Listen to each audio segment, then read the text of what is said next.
उन्होंने अलग अलग स्तर पर भारत सरकार में अनेक सेवाएं दी। एक चुनौतीपूर्ण समय में उन्होंने रिजर्व बैंक के गवर्नर की भूमिका निभाई।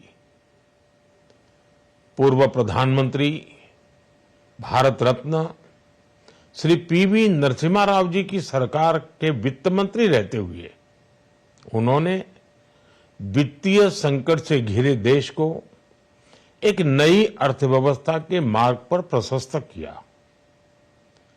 प्रधानमंत्री के रूप में देश के विकास में और प्रगति में उनके योगदान को हमेशा याद किया जाएगा।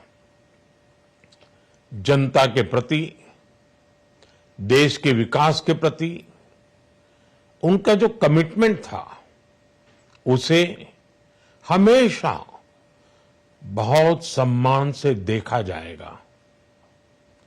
डॉक्टर मनमोहन सिंह जी का जीवन उनकी ईमानदारी और सादगी का प्रतिबिंब था। वो विलक्षण सांसद थे। उनकी विनम्रता, सौम्यता और उनकी बौद्धिकता उनके संसदीय जीवन की पहचान बनी। मुझे याद है कि इस साल की शुरुआत में जब राज्यसभा में उनका कार्यकाल समाप्त हुआ, तब मैंने कहा था कि सांसद के रूप में डॉक्टर साहब की निष्ठा सभी के लिए प्रेरणा जैसी है। सत्र के समय अहम मौकों पर वो व्हीलचेयर पर बैठकर आते थे, अपना संसदीय दायित्व निभाते थे। दुनिया के प्रतिष्ठित संस्थानों की शिक्षा लेने और सरकार के अनेक शीर्ष पदों पर रहने के बाद भी वो अपनी सामान्य पृष्ठभूमि के मूल्यों को कभी भी नहीं भूले। दलगत राजनीति से ऊपर उठकर उन्होंने हमेशा हर दल के व्यक्ति से संपर्क रखा, सबके लिए सहज उपलब्ध रहे।